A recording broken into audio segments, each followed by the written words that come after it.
does a pornographic novel from the 1700s become a 90s cult classic and now a hit musical here in Melbourne?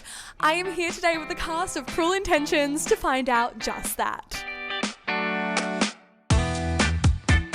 The 1782 novel Dangerous Liaisons tells the story of two libertines as they lie, manipulate, and screw their way through the French aristocracy. The publication was incredibly scandalous in its time, some people going as far as to say it caused the French Revolution. In the 90s, the story was reimagined with wealthy teenagers in New York City. And now, Cruel Intentions is here on stage. What does it feel like bringing this 90s cult classic to life on stage?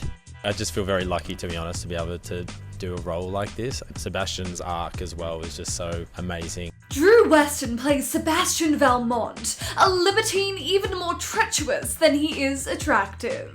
I remember telling my nana that I got this job and she was like, oh, I remember Dangerous Liaisons, and that was too risque for her. As you said, when it was first written, it was banned in France. And then this coming out in the late 90s, again, I think it was more like a sexual awakening for a lot of people who watched it at that time. Kind of like Euphoria is now. But to answer your question, playing the bitch is very fun. Hello, I'm Kirby Burgess and I play Catherine in Cruel Intentions.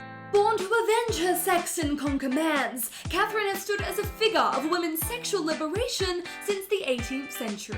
If you go back from when Dangerous Liaisons was written, even from the 90s to now, for women particularly, to play her now is so interesting. And watching Sarah Michelle Gellar or Glenn Close or researching about the original Catherine, because she does work in every scenario. I think we know better now, and we see a side to her that it's kill or be killed. She's just trying to survive, and she is really saying, well, why can't I act like a man? And not even act like a man. Why can't I act like this? Even though she's the villain in the show, I think it's actually a really good lesson for everyone watching to go, check yourself. We do treat women particularly like this. They're great characters, and it does still suit today's world as well. We are pretty bad, but we are also just teenagers trying to figure ourselves out. Playing a CUNT, if I can say that as well. Yeah, a conniving, manipulative, cunt, whatever. It's like you don't get to do that in real life. No. Every day. So it's like, I don't know. Well, no, This story